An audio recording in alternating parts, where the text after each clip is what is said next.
같이 정말 말씀의 양식을 먹고 또 기도가 필요할 때 함께 기도하시고 또 좋은 결과가 나올 때 함께 기뻐한 그런 시간을 살아왔는데 정말 사는 것도 틀리고 교회도 다른데 어떻게 우리가 이렇게 함께 해올 수 있었나 생각하면서 얼마나 감사한지요.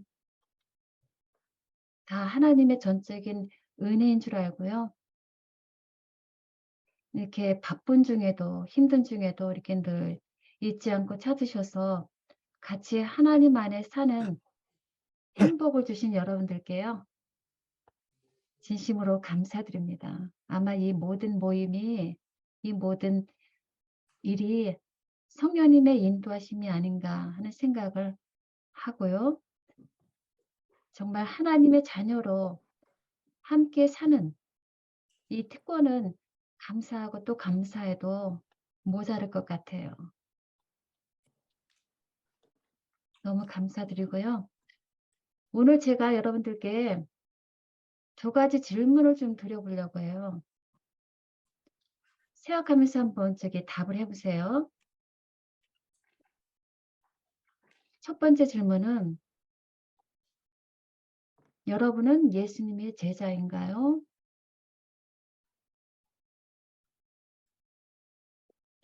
그리고 아멘. 두 번째는 아멘. 네, 감사합니다. 두 번째 질문은 예수님은 우리에게 다른 제자를 만들라고 명령하셨나요? 네. 아멘. 맞습니다. 아멘. 귀한 답해 주셔서 감사합니다. 이 질문은 우리가 깊이 자주 생각해 보아야 할 질문이라고 생각해요.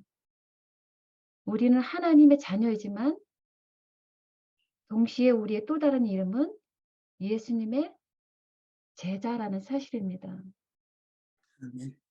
그래서 우리가 이 질문이 필요한 이유는 우리의 정체성을 아는 데에서 우리 신앙이 시작이 되고요. 그리고 우리 신앙이 흔들리지 않기 때문입니다. 우리의 정체성이 무엇인가요? 저는 백성이, 우리는 그리스도인다라는 것이 하나님의 백성이 네, 하나님의 백성. 예, 우리는 그리스도인입니다. 그리스도로 말미암아서 우리가 그리스도인이 되었고요.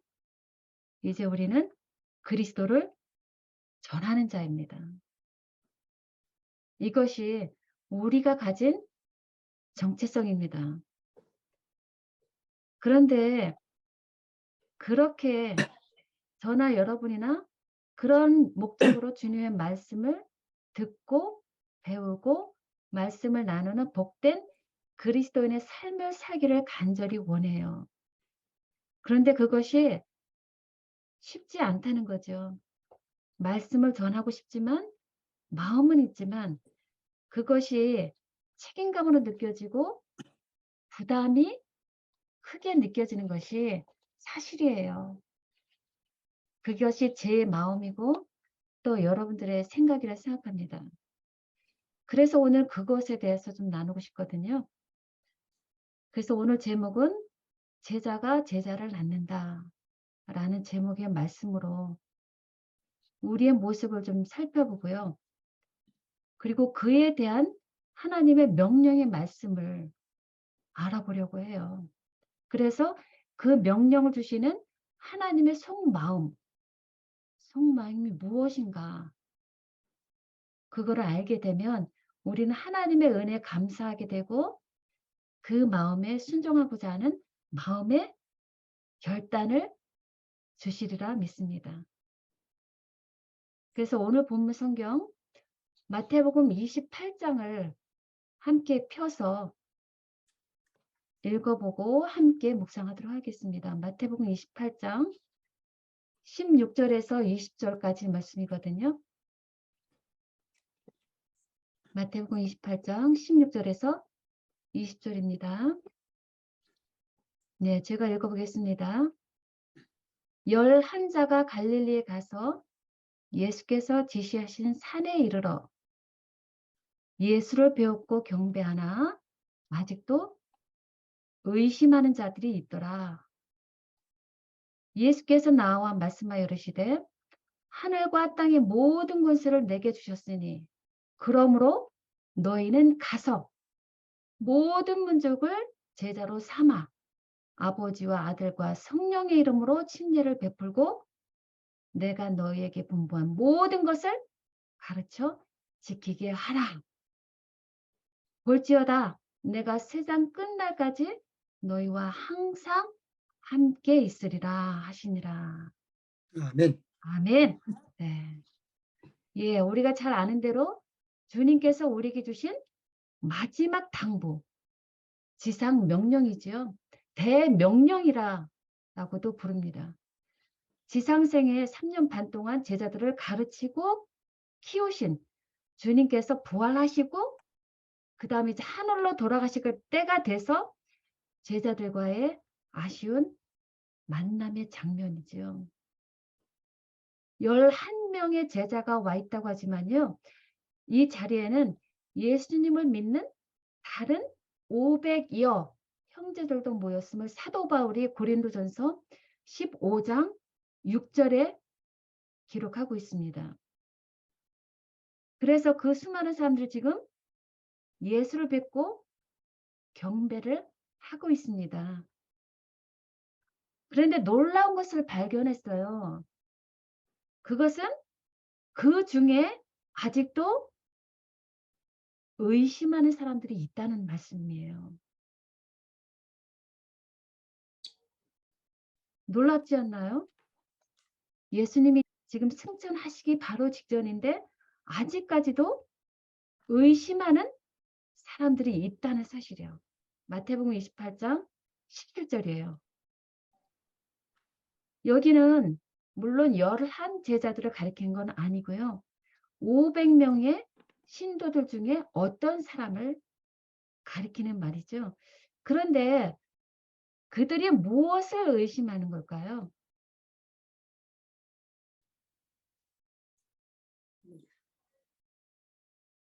이들이 예수님을 의심하는 거예요. 죽음에서 다시 부활하셨지만 아직도 그분을 예수로 인정하기를 의심하고 있는 모습이에요. 참 놀랍다. 어떻게 이런 일이 있을까? 정말 믿기지가 않아요. 그런데 제가 가만히 생각해 보니까 예수님의 12 제자들 중에도 의심하는 자들이 있었어요.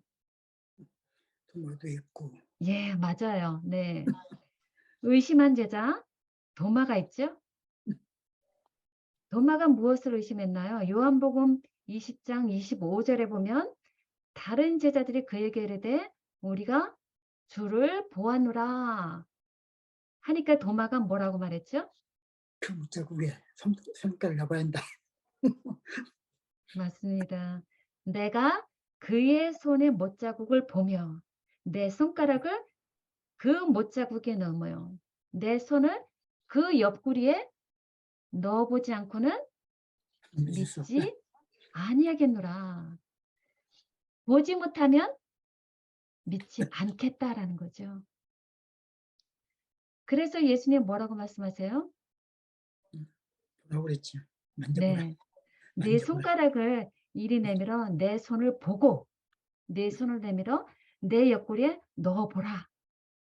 그래서 의심을 떨쳐버리고 나를 따르라. 믿어라 해요. 나를 믿어라. 나를 믿어라. 라고 명령하세요. 왜일까요? 왜 그런 명령을 하실까요? 의심 버리고 믿으라고 해. 네. 도마는 당신이 선택한 제자이기 때문에요. 예수님이 선택하신 제자이기 때문에 그의 의심을 그냥 두시지 않으시고 믿고 예수님을 충실히 따르는 제자가 되기를 바라시는 거죠. 3년을 따르면서 주님을 알아온 그가 주님의 부활에 대해서 의심을 할지라도 그를 끝까지 제자 삼으시려는 변함없는 예수님의 마음이죠. 그리고 예수님 말씀하시죠. 어떤 사람이 복되다고요? 보지 않고 믿는 사람이 네. 보지 못하고 믿는 자들이 복되도다라고 하셨습니다. 꼭 보지 못하면 믿지 못하겠다는 의심 가운데 우리가 설령 있을지라도 예수님은 여전히 우리를 제자로 부르시는 것이 복음이에요. 왜냐하면 처음부터 100% 믿음 있는 사람은 없잖아요. 그리고 무엇을 명령하세요? 가서 뭐 하라고요? 전하라. 제자를 삼아라. 가서 제자를 삼아라 라고 말씀하세요. 믿음으로 장성해서 새 생명을 낳기를 바라시는 우리를 향한 하나님의 마음인 것이죠. 그리고 또 다른 의심한 제자 기억이 나세요? 제가 힌트를 드릴게요. 예수님이 누구에게 우리가 어디서 떡을 사서 이 사람들을 먹이겠느냐라고 물으셨죠. 빌립에게 물으셨죠. 빌립. 빌립? 예. 빌립? 빌립에게 물으셨어요. 그때 빌립의 대답이 무엇이었죠? 빌립. 각 사람으로 조금씩 받게 할지라도 200데나리온의 떡이 부족하리다 라고 말씀하셨죠. 놀라운 이적을 이루시는 예수님의 존재를 잊어버린 빌립의 더디 믿는 믿음을 예수님께서 보셨어요. 그 의심을, 그 더디 믿는 믿음을 보시고 예수님은 오병이어의 기적을 베푸셨어요. 믿지 않더라도 그 오병이어의 기적을 통해서 나를 믿어라라고 하시는 거죠. 나를 믿어라. 나는 어떤 상황에서도 너희를 돌보는 하나님이시라. 라는 아멘. 것을 깨닫게 하기 위한 것이 예수님의 마음인 것이죠. 우리의 유익을 위해서. 그리고 또 다른 빌립의 의심을 보여주는 것이 있는데 요한복음 14장 8절에 보면요. 예수님께 또 빌립이 말해요. 주여 아버지를 우리에게 보여주옵소서. 그리하면 족하겠나이다 라고 말을 해요. 근데 참 놀라운 것은 이 빌립이 3년 동안 눈으로 볼 수 없는 하나님을 누구를 통해서 이미 보았어요? 예수님을 통해서. 예, 예수님을 나를 통해서 통해서. 이미 볼 수 있는 특권을 3년 동안 받았단 말이에요. 그런데도 하나님과 예수님이 하나이심을 아직도 미처 깨닫지 못하는 빌립의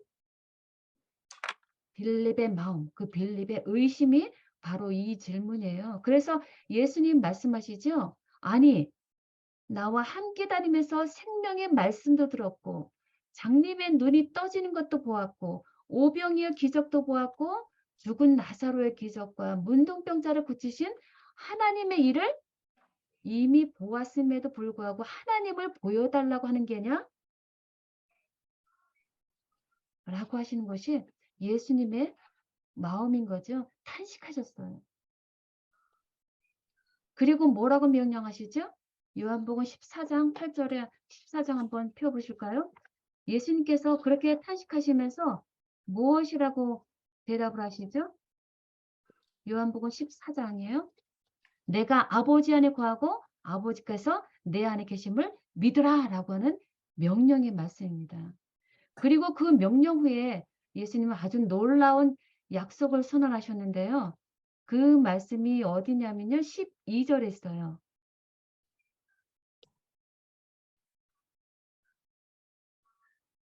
내가 진실로 너에게 이르노니 나를 믿는 자는 나야 큰 일을 제대할 것이요 또한 이보다 큰 일도 못하리니. 아멘. 아멘. 네, 장로님 감사합니다. 나를 믿는 자는 내가 하는 일을 그도 할 것이요.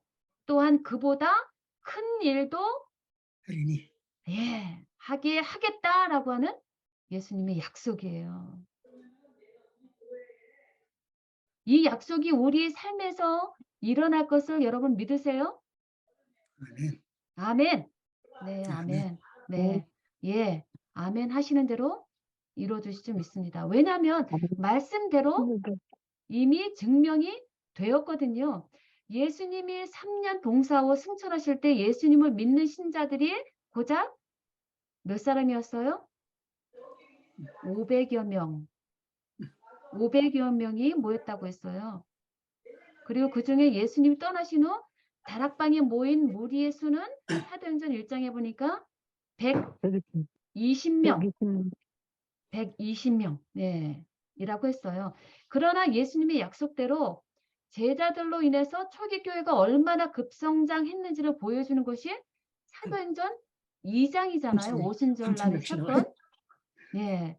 거기 보면 베드로가 이르되 너희가 회개하여 각각 예수 그리스도의 이름으로 침례를 받고 죄 사함을 받으라. 그리하면 성령의 선물을 받으리니라고 설교한 후에 이날의 신도의 수가 몇 명이 더해졌다고요? 3,000명이 네. 3,000명이 3,000명이 하루에 더해졌다는 거죠. 3,000명이 하루에. 그리고 또 사도행전 4장에 보면 말씀을 들은 사람 중에 믿는 남자의 수가 약 5천이나 되었다. 5,000. 5천이나 되었다라고 기록하거든요. 다시 말씀드리면 3,000명이 오순절 날에 회심을 했고요. 그 이후로 매일 신자들이 교회에 더해졌다는 것이죠. 그래서 남자들만 5,000명이니까 전체 숫자로 하면 15,000이든 2만 명이 된다는 숫자죠. 엄청나게 증가되는 거죠. 얼마나 예수님이 약속대로 신실하게 이루어 주셨는지를 증거해 준 거죠. 그리고 그 일을 이루는데 중추적인 일을 한 사람은 바로 베드로죠. 베드로가 설교를 했죠. 그렇게 사도들의 리더로서 죽음을 두려워하지 않고 복음을 선포하고 있는 베드로 얼마나 멋진가요? 아멘. 그런데 그도 실수가 있었음을 우리는 알아요. 물 위를 걷다가 어떻게 됐어요? 빠졌어요. 네. 의심해서 물에 빠져버렸고요. 예수님을 3번이나 아니 예수님을 안 봤으니까 빠졌죠. 뒤돌아보니까. 네. 예수님을 3번이나 부인한 사람이에요. 왜 베드로가 예수님을 부인했어요?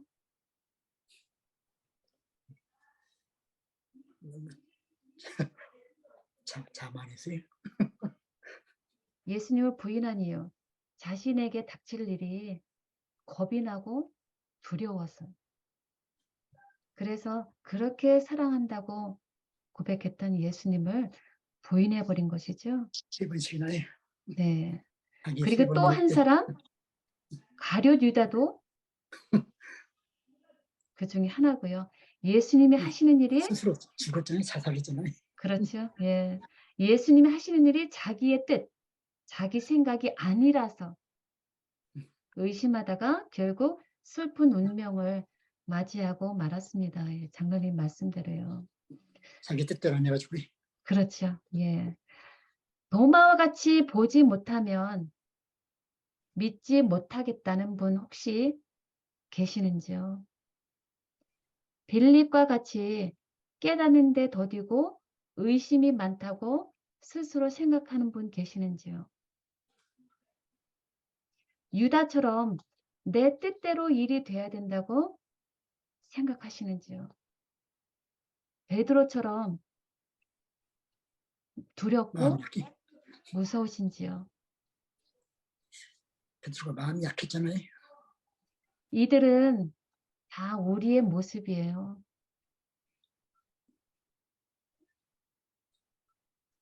봐야지 믿고 깨닫는데 더디고 내 뜻대로 돼야 되고 두렵고 무서운 것, 이것이 바로 연약한 우리들의 모습입니다. 그럼에도 예수님은 그 제자들을 끝까지 인내로 용서하시고 사랑하셔서 결국 하나님의 일을 끝까지 목숨 다해 마친 복된 제자가 되게 하신 것처럼 그들의 이야기는 우리들의 이야기가 되어야 합니다. 아멘. 그들이 실수했을지라도 끝내 하나님 안에서 복된 자가 된 것처럼 우리들의 지금 부족은 예수님으로 인해서 우리도 그들과 같은 복된 제자가 되어야 합니다. 제가 처음에 이 사역을 시작할 때요. 정말 두렵고 떨렸어요. 제 부족을 제가 너무나 잘 알기 때문에 무엇을 해야 할지 보이지 않는 길을 나선 것 같은 그런 막연한 마음이었고요. 한편으로는 앞으로 어떻게 하나님께서 인도해 주실지 기대되는 마음은 있었지만요. 그때 제가 스스로 질문했던 것은 하나님께서 나를 부르셨나? 내가 과연 이 일을 하기에 합당한 자인가? 그런 생각이었어요. 경험도 없고 믿음도 없는데 하나님의 이름을 욕되게 하지는 않을까? 아니, 더 정직하게는요. 내 부끄러움, 수치가 드러나지 않을까 하는 두려움이었습니다. 그런데 성경에 보니까요. 거의 모든 하나님의 일꾼들은 자신에 대해서 자랑스러워하는 자가 없더라는 사실을 발견하게 됐어요. 그저 자신의 있는 모습 그대로 그 부르심에 나온 자들이 바로 하나님의 일꾼들, 제자라는 사실이죠. 그 중에는 많은 의심과 주저함으로 나온 사람들도 있는데요. 어떤 사람이 기억이 되시나요? 예수님의 부르심에 의심과 주저함으로 나온 사람이 있다면 기드온. 기드온 아시죠? 네. 천사를 통해서 일을 이루도록 부르심 받았을 때 그가 보인 반응이 어땠나요?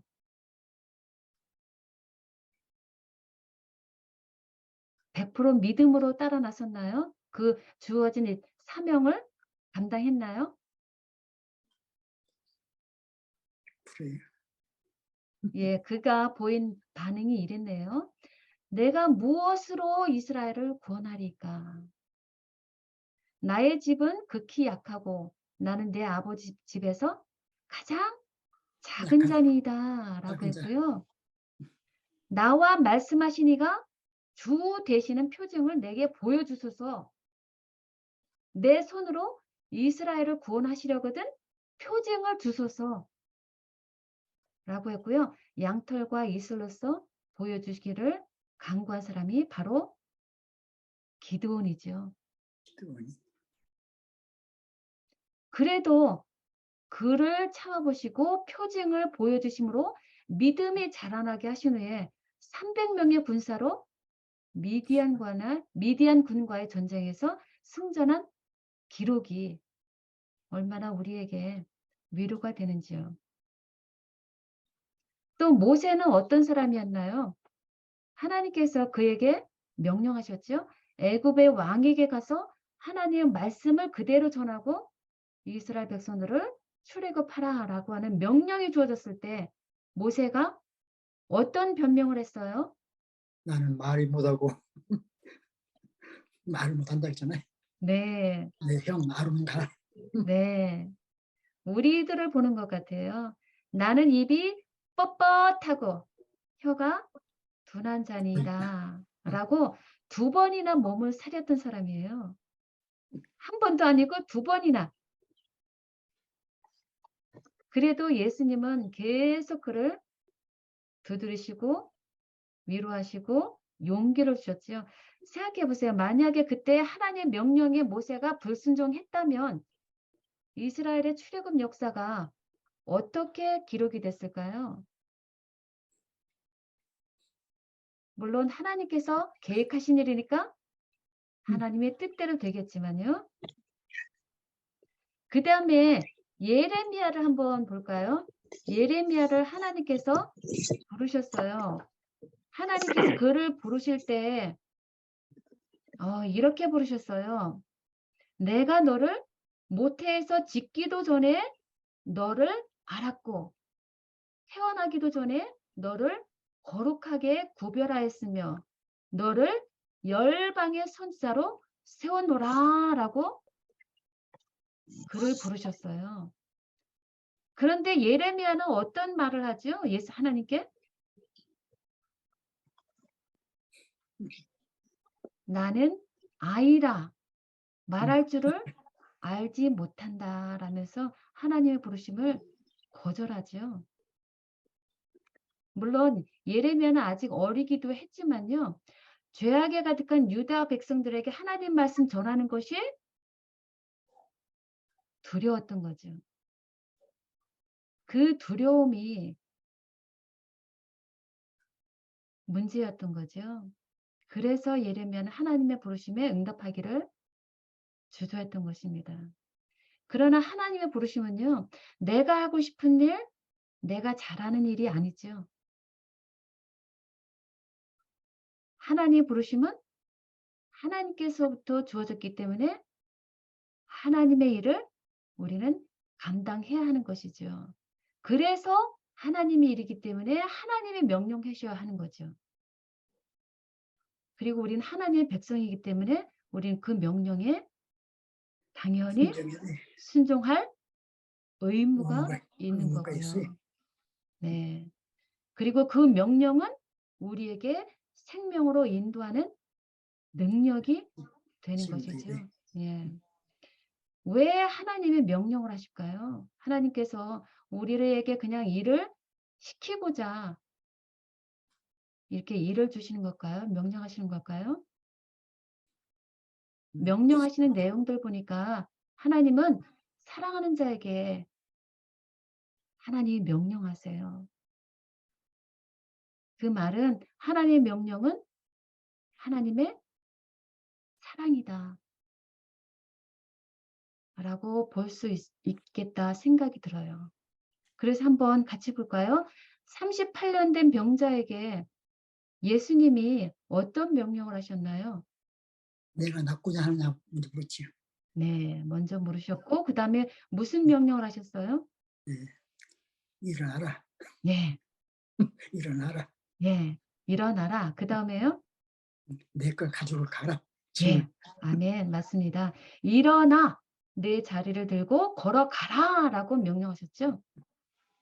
가라라는 명령을 하셨습니다. 치료의 이적이 일어나기 전에 그 사람이 예수님의 명령에 믿음으로 일어났어요. 순종하는 네. 모습을 보시고 예수님은 그를 이적으로 낫게 해주셨죠. 가라라고 명령하셨습니다. Go. 그리고 요나에게도 어떤 명령을 주셨나요? 누구게? 선지자 요나에게 어떤 명령을 주셨나요? 대표적인 가서 말씀 전파하겠지. 네, 맞습니다. 예. 너는 일어나 저 큰 성읍 니느웨로 가서 말씀 전하라. 그렇죠. 가서 그것을 향하여 외치라라고 명령하셨습니다. 여기도 가라 고라고 명령하셨습니다. 근데 안 그리고 갔어요. 아브라함에게 주어진 명령은 무엇이었나요? 창세기 12장 1절에 보면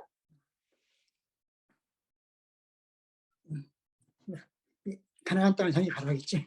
네, 맞습니다. 아멘. 너는 너의 고향과 친척과 아버지의 집을 떠나 내가 내게 보여줄 땅으로 내가 가라. 가라. 라고 명령하셨습니다.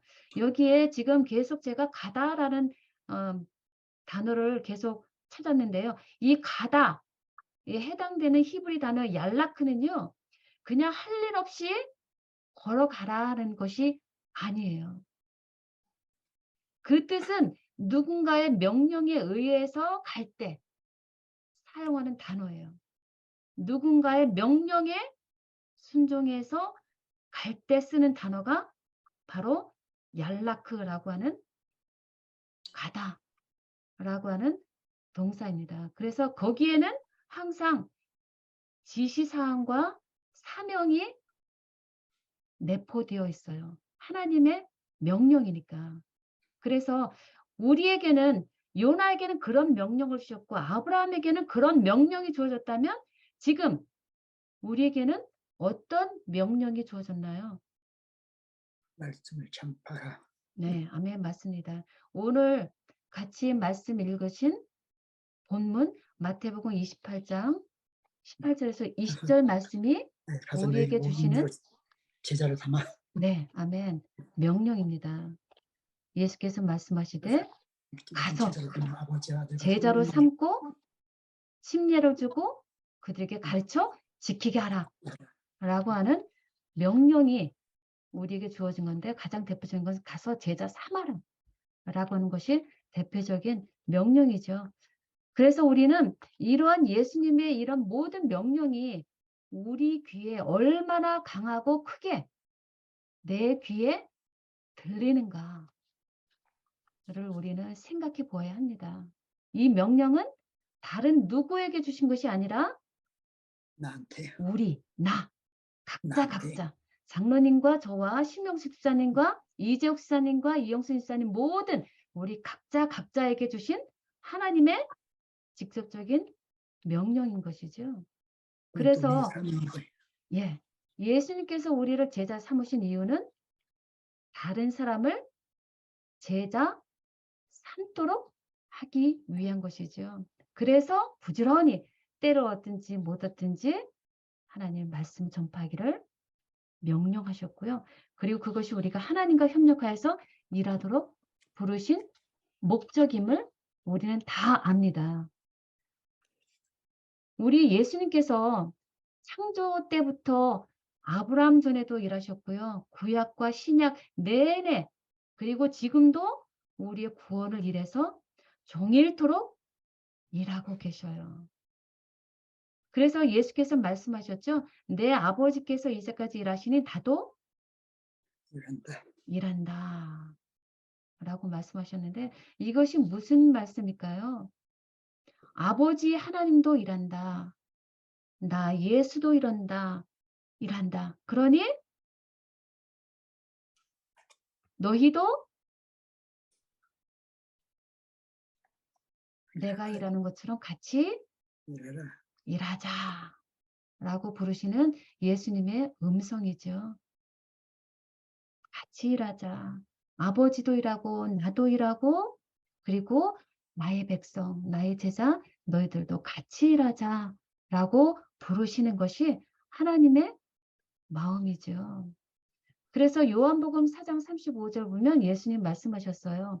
너희는 넉 달이 지나야 추수할 때가 이르겠다 하지 아니하겠느냐. 그러나 나는 너에게 이르노니 눈을 들어보라. 눈을 들어보라.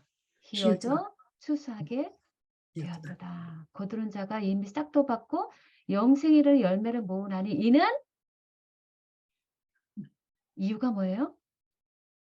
뿌리는 자나 거두는 자가 함께 뭐 하게요? 하나가 즐거워하게 하려 함이라. 예수님이 우리를 일토록 같이 하나님의 일을 하자고 부르시는 이유가 뭐라고요? 서로 즐거워하기 위해서. 함께 즐거워하게 함. 그것이 예수님이 우리를 부르시는 진정한 목적이라는 것이죠. 우리에게 힘들게 부담을 주고자 하시는 것이 아니라 사랑하는 우리를 함께 영혼 구원의 그 기쁨을 나누고 싶어 하시는 그 기쁨을 주고 싶어 하시는 것이 하나님의 속마음이라는 거죠. 그래서 하나님께서는 바벨론의 다니엘이나 베드로나 우리나 하나님께서 우리를 부르시는 이유가 다 동일하다는 거죠. 그래서 저와 여러분이 멸망받을 수밖에 없고 사망에 처할 수밖에 없는 이 바벨론 세상에서 우리를 불러내신 이유가 있다는 거죠. 우리를 예수님의 제자 삼기 위해서. 결코 우리 스스로 제자가 된 것이 아니라는 것입니다. 게다가 택해 주셨어요. 예. 결코 우리 스스로 제자가 된 것이 아니고요. 음. 유다가 가롯 유다가 스스로 제자가 되었죠. 그러나 그 외에 예수님께서 부르신 모든 제자 11명은 전부 다 예수님 와, 안에서 함께 동행함으로 나를 말미암아 따라오라. 네. 예수님이 가신 그 길을 끝까지 따라간 충성된 길을 따라간 것을 우리는 잘 알고 있습니다. 그래서 우리가 부족한 사람이 인간적으로 눈으로 볼 때 어떻게 그 놀라운 위대한 일을 감당할 수 있겠어요. 근데 예수님께서 말씀하셨잖아요. 너희가 나를 택한 것이 아니요. 내가 너희를 택했다. 예. 내가 너희를 택하여 세웠나니 이는 너희로 가서 열매를 맺게 하고 또 너희 열매가 항상 있게 하여 내 이름으로 아버지께 무엇을 구하든지 다 오케이. 받게 하려 함이라 라고 하셨잖아요. 예수님께서 우리를 부르셨고요.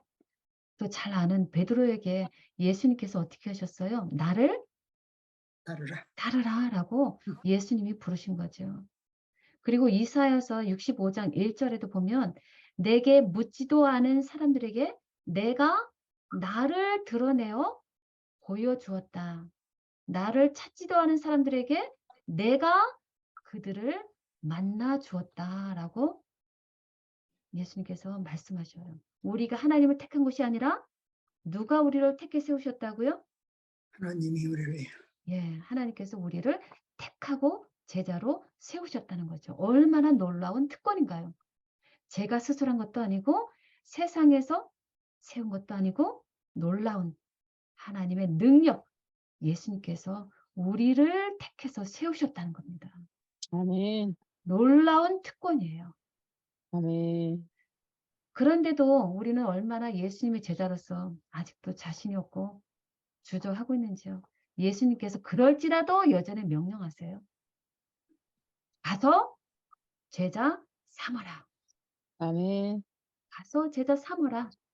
세상 끝날까지 우리와 항상 함께 있어 그 일을 감당하도록 돕겠다라고 하시는 약속을 함께 주셨어요. 아멘.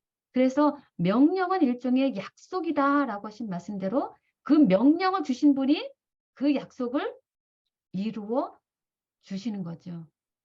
다만 우리에게 필요되는 것은 믿음으로 하는 순종이 필요로 되는 것뿐입니다. 우리가 정말 우리를 사랑해서 죄에서 구원해 주신 하나님의 사랑을 마음 깊이 깨달을 때 우리는 그 사랑 때문에 그분께 내 자신을 내맡기게 되는 거고요. 그리고 우리는 저절로 순종함으로 하나님께서 주신 일을 감당할 수 있다고 봅니다. 아멘. 그래서 예수님이 우리를 제자 삼아라라고 명령하시는 진정한 이유는요. 우리로 하나님의 사업에 동참하도록 하기 위한 하나님의 사랑이에요. 아멘. 다른 사람을 부르는 것이 아니라 하나님이 사랑하시는 자에게 명령을 주셔서 함께 그 일을 기뻐하고 그 일로 말미암아 즐거워하고 하나님께 기쁨 돌리는 그 일을 우리에게 주시고 싶어 하시는 것이 하나님의 마음이라는 거죠. 절대 우리에게 아멘. 부담을 주시고자 하는 것이 아니라는 거죠. 그래서 하나님의 사랑에서 사랑에 반응해서 죽음으로 끝마친 사도 바울의 삶이 진정한 예수님의 제자로서의 삶의 모습이었고요. 그 예수님의 속마음을 우리가 정말 깊이 깨달을 때 우리도 그와 함께 동참할 수 있다고 봅니다. 시대 소망에 있는 말씀, 좋은 말씀 읽어보겠습니다. 이렇게 돼 있어요.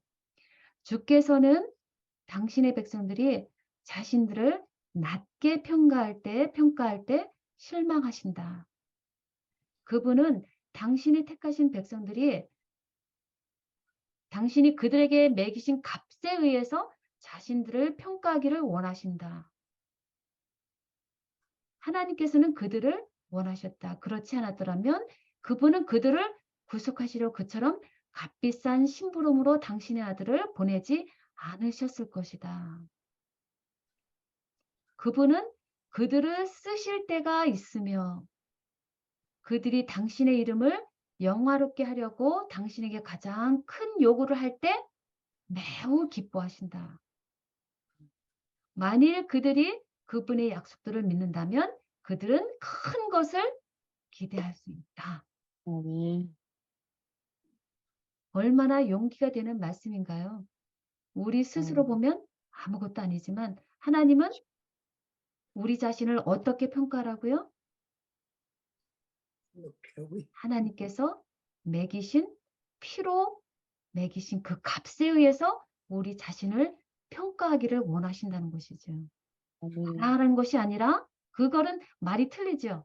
내 스스로 잘하는 것이 아니라 하나님으로부터 부르심 받은 하나님의 백성, 제자된 그 기쁨과 영광으로 인해서 기뻐하는 삶을 살라라는 것이죠. 그래서 정말 우리는 하나님의 위대한 사랑을 받은 자예요. 아멘. 그 사랑이 우리에게 생명을 주었고요. 우리에게 믿음을 주었고요. 그 사랑이 우리를 제자로 삼으신 것이죠. 사랑이 사랑을 낳고요. 생명이 생명을 낳고요. 믿음이 믿음을 낳고요. 그러면 제자가 무엇을 낳아요? 제자를 아멘. 나가요. 아멘. 제자가 제자를 낳죠. 그것을 하나님께서 우리에게 주셨어요. 놀라운 특권입니다. 결혼을 꿈꾸기만 하고 결혼을 안 한다면 결혼의 기쁨을 알 수 없는 것처럼 아이를 낳아야지 아이 키우는 기쁨을 갖는 것처럼 제자를 우리가 만들어야 또 다른 제자를 낳는 기쁨을 갖게 되는 거죠. 그래서 우리가 그분의 동력자로서 겸손하게 하나님의 힘과 능력을 의지할 때 결코 우리의 힘과 능력이 아니고요. 그렇게 될 때 오직 무엇으로 이루어 주신다고요? 성령으로서 예, 성령으로서. 우리의 힘이 아니요, 능이 아니요, 오직 영으로 된다고 하셨죠. 그래서 우리는 믿음으로 예수님을 바라보고 하나님의 명령을 순종함으로써 약속대로 성령님을 우리에게 충만히 부어주셔서 맡겨진 사명을 감당할 수 있음을 저는 확신합니다. 아멘. 아멘.